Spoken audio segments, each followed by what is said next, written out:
அந்த குழந்தை சத்தியமா எங்கன்னு தெரியாது. நான் உன்னை இங்க சும்மா வர வைக்கணும்னு தான் அப்படி மெசேஜ் பண்ணேன் என்று அழுதபடி கூறினாள் வர்ஷா. அதை கேட்ட கல்கி நொறுங்கி போனாள். மேலும் என்ன செய்வதென்று தெரியாமல் அப்படியே பாரின் தரையில் சோகமாக அமர்ந்தாள். ஏண்டி இப்படி பண்ற? உனக்கு நான் என்ன செஞ்சேன்? ஏன் அடுத்தவங்க கஷ்டத்தை புரிஞ்சுக்காம இப்படி விளையாடுறீங்க? என் வாழ்க்கை பூரா நான் கஷ்டத்தை மட்டுமே அனுபவிக்கணுமா? என்ன வருத்துறதுல உங்களுக்கு அப்படி என்ன சந்தோஷம் என்று அழாத குறையாக மெதுவாக புலம்பினாள் கல்கி. அவளது விழிகள் கோபத்தில் சிவந்து போயிருந்தது. மனதில் உண்டான வலியை தாங்க முடியாமல் உறைந்து போய் அமர்ந்திருந்தாள். எப்படியாவது தனது குழந்தையை கண்டுபிடித்து விடுவோம் என்ற மிகுந்த நம்பிக்கையில் இருந்தவளுக்கு அந்த ஏமாற்றத்தை தாங்க முடியவில்லை. அதற்கு மேல் அங்கிருந்து கல்கி நேரத்தை வீணாக்க விரும்பவில்லை. அதனால் மௌனமாக எழுந்து நடக்க ஆரம்பித்தாள். பாரின் என்ட்ரன்ஸின் முன் நின்றிருந்த விஜய் கல்போல் முகத்தை வைத்திருக்கும் இந்த கல்கியா சிறிது நேரத்திற்கு முன் வன்முறையில் ஈடுபட்டாள் என்பதை நினைத்து ஆச்சரியமடைந்தான். கல்கி நிமிர்ந்து பார்க்க விஜய் கல்கியையே பார்த்து கொண்டிருப்பதை கவனித்தாள். அவனது கண்கள் ஆழமாகவும் புரிந்து கொள்ள முடியாததாகவும் இருந்ததால் அவள் பக்க நியாயத்தை அவனிடம் விளக்க விரும்பினாள். எப்படி விளக்குவது என்று கல்கி யோசித்தபடியே மெதுவாக நடந்து அவன் அருகே சென்று நின்றாள். அவளுக்கு எங்கு ஆரம்பித்து எங்கு முடிப்பதென்று தெரியவில்லை. என்ன பேசுவதென்று யோசித்த பிறகு அவள் உதடுகள் பிரிந்தன. அவள் வாயை திறந்த கணத்தில் கொட்டாவி வர அதை அடக்க முடியாமல் பெரியதொரு கொட்டாவியை விட்டாள். அதை பார்த்த விஜய் வாயடைத்து போனான். அதற்கு எப்படி ரியாக்ட் செய்வது என்று புரியாமல் முகத்தில் எந்த ஒரு உணர்ச்சியையும் காட்டாமல் நின்றிருந்தான். இவ்ளோ பெரிய வயலன்ஸ் பண்ணிட்டு நக்கலா கொட்டாவி வேற, யார் இவ? என்ன ஒரு அரகன்ஸ் என்று அவனுக்கு அடுத்தபடியாக அவனது அசிஸ்டன்ட் ஆத்திரமடைந்தான். கொட்டாவியை முடித்துவிட்டு, உங்க பார்ல இப்படி நடந்துகிட்டதுக்கு சாரி மிஸ்டர் விஜய். நான் வயலண்டான பர்சன்லாம் கிடையாது. This is first time. Sorry once again. இப்படி ஆகும்னு நான் நினைக்கல என்றால் சோகமாக. விஜய் அமைதியாக தனது வாயை கூட திறக்காமல் என்று கூறினான். அந்த என்ன அர்த்தம் என்று கடவுளுக்கே கூட தெரியாது. என்ன ஒரு அமானுஷ கேரக்டர் என்று நினைத்த கல்கி மேலே எதுவும் பேசாமல் விரக்தியுடன் விஜயை கடந்து சென்றாள். கல்கியின் விரக்தியான முகத்தை பார்த்தவனுக்கு அவள் பெருத்த ஏமாற்றத்தில் இருக்கிறாள் என்பது புரிந்தது. கல்கியின் தேடலில் அவளுக்கு மேலும் உதவ வேண்டும் என்று முதல் முறையாக விஜய்க்கு தோன்றியது. அப்போது விஜயின் அசிஸ்டன்ட் விஜயின் மனநிலையை அறியாமல், இதெல்லாம் நம்புற மாதிரியா இருக்கு, நம்மள பைத்தியக்காரன்னு நினைச்சிட்டு இருக்கா, கண்டபடி சண்டை போட்டுட்டு வயலண்ட் இல்லைன்னு சொல்றா, நீங்க மட்டும் சண்டைய நிறுத்தலனா இங்க ஒரு பொணம் விழுந்திருக்கும், ஆனா நீங்க இதை நிறுத்திருக்க தேவையில்லை, ஏற்கனவே அபினவ் மூலமா உங்களை நெருங்க ட்ரை பண்ணா இப்போ நீங்களே இங்க வந்து சண்டைய வேற நிறுத்திருக்கீங்க, கேர்ஃபுல்லா இருங்க என்று விஜயிடம் கூறினான். நீ கொஞ்சம் வாய மூடு என்று கூறிய விஜய் அங்கிருந்து நகர்ந்தான். மறுபுறம் ஹோட்டலின் காஃபி ஷாப்பில் ரக்ஷி குட்டி ஒரு கருப்பு நிற ஹூடி போட்டுக்கொண்டு காதில் இயர்போனும் தலையில் கௌபாய் ஹேட்டும் அணிந்து கொண்டிருந்தாள். ரக்ஷி குட்டி கௌஷிக்கிற்கு கால் செய்தாள். கௌஸ் அவனது ஆன்லைன் கேம் லீடரான ஆர்கேவை ஒரு அழகான பெண் என்று நினைத்து அவளுக்காக டேபிளில் வெயிட் செய்தபடி பல மெசேஜ்களை அனுப்பியிருந்தான். 10 நிமிஷமா வெயிட் பண்ணிட்டு இருக்கேன், எங்க இருக்க?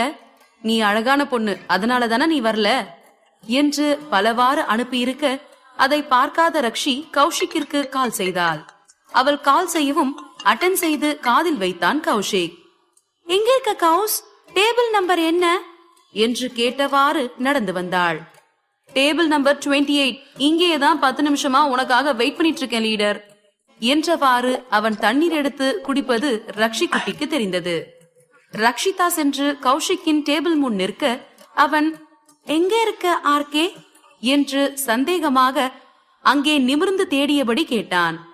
கீழே கொஞ்சம் குனிஞ்சு பாரு கௌஸ் என்று அவள் கியூட்டாக சொல்ல ரக்ஷிதா சொல்வது அவனது போனில் எதிரொலிக்க கௌஸ் கீழே தலையை குனிந்து பார்த்தான். அங்கு கௌபாய் ஹேட் ஹூடி அணிந்து கொண்டு ரக்ஷி குட்டி நின்றிருந்தாள். கௌஷிக் மேலும் குனிந்து அந்த கௌபாய் ஹேட்டுக்கு கீழே இருக்கும் முகத்தை பார்த்தவன் கண்களை அகல விரித்தான். அவனது கண்களை நம்ப முடியாமல் கண்களை 2 முறை துடைத்துவிட்டு அவனை அறியாமல் லீடர் என்று அவன் சொல்ல கௌஷிக் சொன்னது அவனுடைய காதில் மாட்டியிருந்த இயர்போனில் மீண்டும் எதிரொலித்தது. எஸ், இங்கதான் இருக்கேன் என்று ரக்ஷி குட்டியும் போன் காலை கட் செய்யாமல் அவன் முன் நின்றபடி சொல்ல அதுவும் அவன் காதில் எதிரொலித்தது. இயர்போனில் ஒரு இளம் பெண்ணின் வாய்ஸ் போலவும் நிஜத்தில் அவனது அண்ணன் விஜயின் மகன் அபினவின் வாய்ஸும் கேட்க மேலும் அதிர்ந்து போனான். ரக்ஷி குட்டியும் அன்று பீட்சா கடையில் அப்பாவுடன் இருந்த சித்தப்பாதான் கவுஸ் என்பதை அறிந்து ஆச்சரியமடைந்தாள்.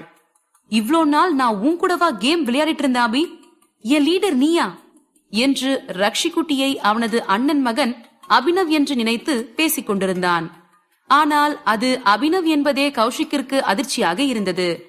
ஆனால் அது அபி இல்லை, அவனது ஐடென்டிக்கல் ட்வின் ரக்ஷி குட்டி என்று தெரிந்தால் என்ன ஆகும்? போன் காலை கட் செய்துவிட்டு கௌஷிக்கின் எதிரில் சேரில் அமர்ந்து கொண்டாள் ரக்ஷி குட்டி. அங்கு வேலை செய்யும் வெயிட்டர் ரக்ஷிதாவிற்கு காஃபியை வைக்க போக அதை தடுத்து, நான் இன்னும் சின்ன பாப்பாதான், நான் இன்னும் வளரல, எனக்கு பால் கொடுங்க என்றால் அழகாக புன்னகைத்து. ரக்ஷி கியூட்டாக பேசுவதை பார்த்த waiter, sure baby, anything for you என்று கூறிவிட்டு வெயிட்டர் நகர்ந்துவிட இவள் கௌஷிக்கை பார்த்தாள். அபி சற்று திக்கி பேசுவானே, இவ்ளோ சரளமா பேசுறான், செம்மையா ஆன்லைன் கேம் ஆடுறான், அப்போ விஜய்க்கு டேக்கா கொடுக்க இதெல்லாம் நடிப்பா? இவன் கூட தான் நான் நாள் பூரா கேம் ஆடுறேன்னு தெரிஞ்சா எங்க அண்ணன் என்ன புதைச்சிருவானே என்று நினைத்த கௌஷிக்கின் தலையில் வானமே இடிந்து விழுவது போல உணர்ந்தான். அவன் இன்னும் மாறாத அதிர்ச்சியுடன் மௌனமாக அமர்ந்திருந்தான். கௌஸ் என்று ரக்ஷிக்குட்டி அழைக்க அப்போதுதான் மணியை பார்த்த கௌஷிக் அதிர்ந்து போனான். ஐயோ, 8:30 மணி ஆச்சு, அபி வா போலாம், உங்க அப்பா வர நேரமாச்சு, அவன் மட்டும் நம்மள இங்க பார்த்தா நாம செத்தோம், உன்னோட ஹோம்ஒர்க் எல்லாம் பண்ணிட்டியா என்று கேட்டவன் ரக்ஷி குட்டியின் பதிலுக்கு காத்திராமல் ரக்ஷிதாவை தூக்கி கொண்டு அந்த டேபிளில் ஒரு 200 ரூபாயை வைத்துவிட்டு லிப்டை நோக்கி ஓடினான். ஆனால் அங்கு ஏற்கனவே விஜய் அவனது அசிஸ்டன்டுடன் லிப்டின் முன் லிப்டுக்காக காத்திருந்தான்.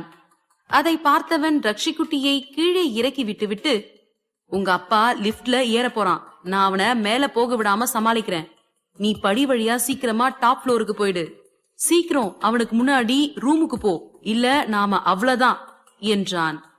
பிரதர் என்று கத்தியவாறு லிப்டில் ஏறியிருந்த விஜயை ஃபாலோ செய்து லிப்டில் ஏறினான். ரக்ஷி குட்டியும் சித்தப்பா மற்றும் அப்பாவை பிடிக்க அவர்கள் பின்னால் ஓடினாள். ஆனால் அவள் செல்லும் முன் லிப்ட் கதவு மூடிக்கொண்டது. அதை பார்த்து உதட்டை சுழித்த ரக்ஷிதா லிப்ட் பட்டனை மீண்டும் மீண்டும் அழுத்தினாள். மறுபக்கம் லிப்டிற்குள், உன்கிட்ட முக்கியமான விஷயம் பேசணும் பிரதர் என்று விஜயை பார்த்து கூறினான். என்ன பேசணும் என்று விஜய் திரும்பி பார்த்து கேட்டான். அது எனக்கு பொண்ணுங்களையே பிடிக்கல பிரதர் என்று கூற அதை மாறாக புரிந்து கொண்ட விஜய் கௌஷிக்கை அதிர்ச்சியுடன் திரும்பி பார்த்தான். என்ன சொன்ன கௌஷிக்? நான் அப்படி சொல்லல, ஐ மீன் ஜஸ்ட் உன்ன மாதிரியே எனக்கும் பொண்ணுங்கன்னா கொஞ்சம் அலர்ஜியா இருக்குன்னு சொல்ல வந்தேன் என்று அவன் முடிக்கும் முன்பே அவர்கள் தங்கியிருக்கும் ஃப்ளோரை அடைந்தனர். ரூமின் உள்ளே இருவரும் நுழைய அங்கு அபினவ் சமத்து பையனாக அமர்ந்து ஹோம்ஒர்க்கை செய்து கொண்டிருந்தான். அதை பார்த்த கௌஷிக்கிற்கு அப்போதுதான் உயிரே வந்தது.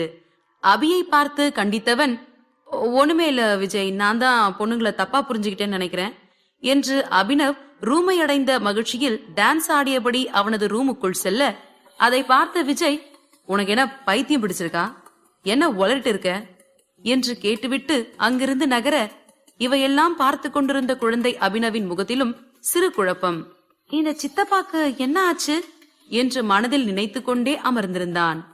மறுபுறம் லிப்டின் கதவு மூடிக்கொண்ட ஏமாற்றத்தில் இருந்தாள் ரக்ஷிதா.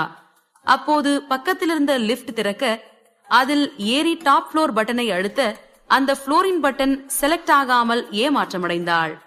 5 ஸ்டார் ஹோட்டல் என்பதால் அனைத்திலுமே ஸ்ட்ரிக்ட் தான். அங்கிருந்த லிப்ட் அவர்கள் தங்கியிருக்கும் ரூம் கார்டை லிப்ட் கார்டு ரீடரில் ஸ்வைப் செய்தால் அவர்கள் ரூம் இருக்கும் ஃப்ளோருக்கு மட்டுமே அந்த லிப்ட் அழைத்து செல்லும், மற்ற ஃப்ளோருக்கு செல்ல முடியாது. அதனால் ரக்ஷி குட்டி தன் கையில் இருக்கும் கார்டை ஸ்வைப் செய்ய அது அவர்கள் தங்கியிருந்த ஃப்ளோரில் கொண்டு சென்று விட்டது. ஏமாற்றத்துடன் அறைக்கு வந்து சேர்ந்தாள். அங்கு கல்கி சோகமாக அமர்ந்திருப்பதை பார்த்தவள், மம்மி என்று கத்தியவாறு அவளை ஓடி சென்று அணைத்துக் கொண்டாள். அதை பார்த்தவளின் இதழ்கள் சிறிதாக விரிந்தது. என்ன பாப்பு, ரொம்ப சந்தோஷமா இருக்கீங்க போலையே என்று அவள் புன்னகையுடன் கேட்க இவள், S mom, I am happy என்றவள் கல்கியின் கழுத்தை கட்டிக்கொண்டாள். இருந்தும் ரக்ஷிதா கொஞ்சம் சோகமாக இருப்பதை கல்கி உணர்ந்து கொண்டாள். அம்மா, உங்களுக்கு என்னோட அண்ணாவை பார்க்கணும்னா என்ன பாருங்க. ஏன்னா நாங்க ட்வின்ஸ்ல. அப்ப என்னோட அண்ணாவும் என்ன மாதிரி தானே இருப்பாங்க என்று கேட்டவளை பார்த்து இன்னும் புன்னகைத்தாள் கல்கி. ரக்ஷி குட்டியும் அவளை பார்த்து அழகாக புன்னகைக்க கல்கி, அப்படி இல்ல பாப்பு, நீங்க 2 பேருமே ஐடென்டிக்கல் ட்வின்ஸா இருந்தாதான் அப்படி என்று கூறவும் இவள் அப்படின்னா என்னம்மா என்றவாறு சௌகரியமாக அமர்ந்து கொண்டாள்.